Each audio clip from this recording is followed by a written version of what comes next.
Tara, gawa tayong cassava cake. Alam nyo ba, natuto akong gumawa ng cassava cake ay nung pandemic. Isa sa mga na-unlock na talent tong 2020 ay ang mag-bake. Alam ko marami ang makaka-relate niyan kasi iba-ibang talent ang lumabas sa atin nung panahon ng COVID at tayo ay na-lockdown. Ano ba dapat ang pagka bumibili ka ng cassava? Piliin mo lang yung sariwa. Saka ano, medyo bata-bata. Okay. Pwede na.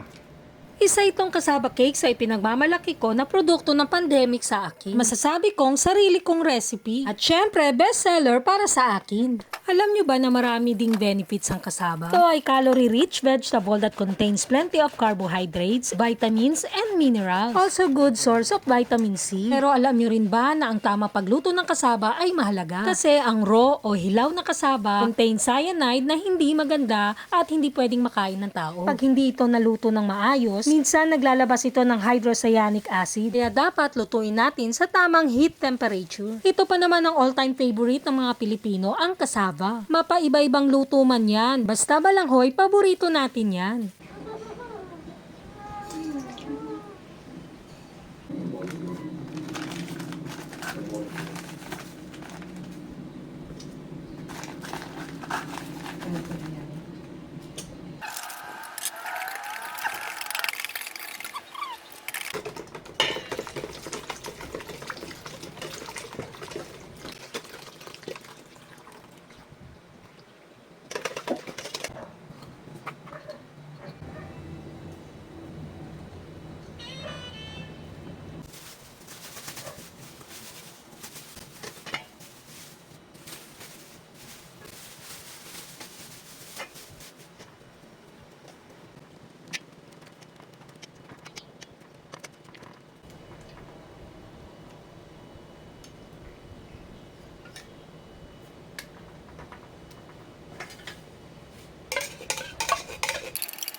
May na-unlock din ba kayong talent ng pandemic?